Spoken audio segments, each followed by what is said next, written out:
This video is on the light of life and the reserve core of destiny. At about the age of 5, when you have your first moral thought, the Father sends a fragment of himself to indwell you. And it comes from what's called Divinington. It's kind of the world of God. No one is allowed to go there. It's one of the few places you'll never be able to visit.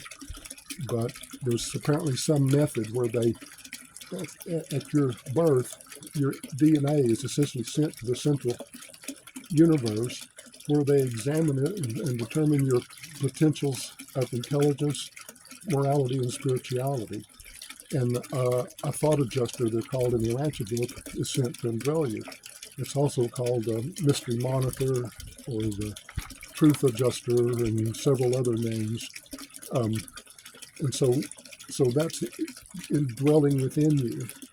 And at the one and the same time, God is the furthest away from you because he stays on Paradise Isle, the center of all things.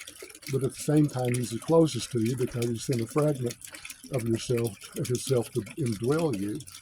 And so we really are about the furthest thing from God. And our local universe is a new one. It's on the edge of everything that's established.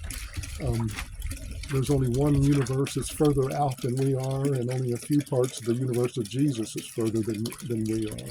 So physically, we are as far away from God as you can get, but he can talk to you through that indwelling spirit.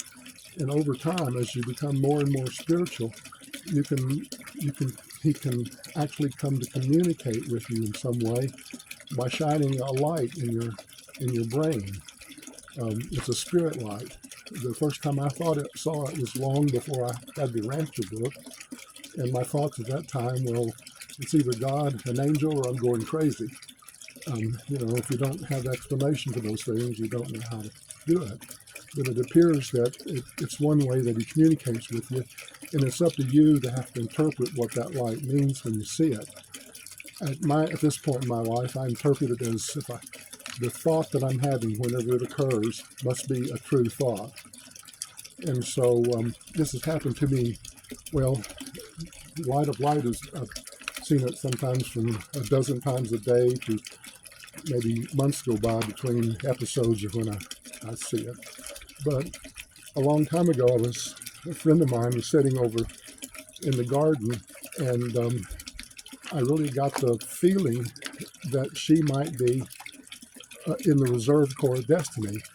And the reserve core is human beings that are selected for planetary help, that show the proper amount of intelligence, morality, and spirituality to be planetary helpers. And so I really thought there was a chance that she might be one. So it wasn't long after that I was laying awake at night when I had my quiet times with God, and I was just wondering if she was, and about that time the light of life appeared. So my interpretation of it was that she is in the reserve core destiny, and I informed her of that.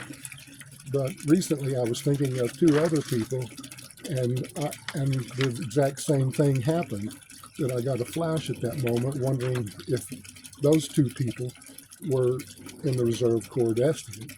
So I believe that's probably true.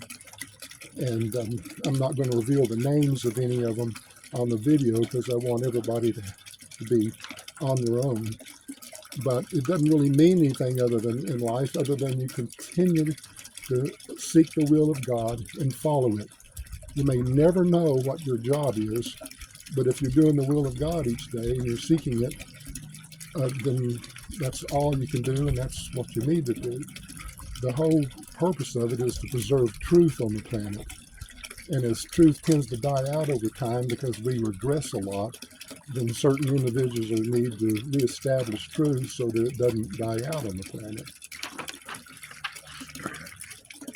So the light of life is discussed in paper 107 of the Urantia book, I think section 2. And the reserve core destiny is the last part of paper 114. So that's the light of life and the reserve core of destiny.